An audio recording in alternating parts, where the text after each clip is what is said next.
In this lecture or video, I will cover define name.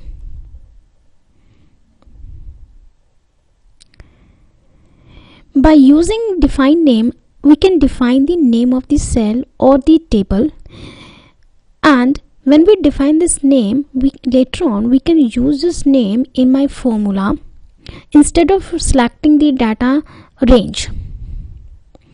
Now we will see these are the steps to define the name. Now we will see in the Excel how to this define name. For this, go to the home. First I am selecting this test1 column. I want to define the name of this column, so I am selecting it. Go to the name. There is a security warning bar. I am closing it. Here, this one is my name box or address bar. Here I am typing my name of this column. I can type any name. It means now this column has a name test1. The another method is go to the data. Oops, it's not in review. It should be in formula. There is the name manager. For this, I'm selecting this table and go to the define name. Here I'm defining the name of the table. This is the student table, and you can write any comment about this table. I'm writing student detail with test1. It refers to this is my range. Then OK. Now I'm going to show you how to use this name in formula.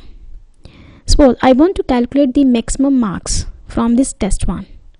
Here I'm going to apply max function. Max, instead of selecting the range, I am writing test1. This is the name of this column. It has already selected one. This is the 90. It makes our work easy. So it is always good to define a name to a table. Next, I want to delete this defined name. These are the steps. For this, go to the formula bar, formula menu. This is the name manager. Here, this is the test1 and delete it. Close. Okay, it has deleted this test1.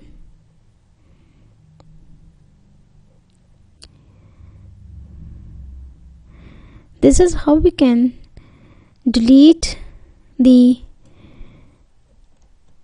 name, or we can create the name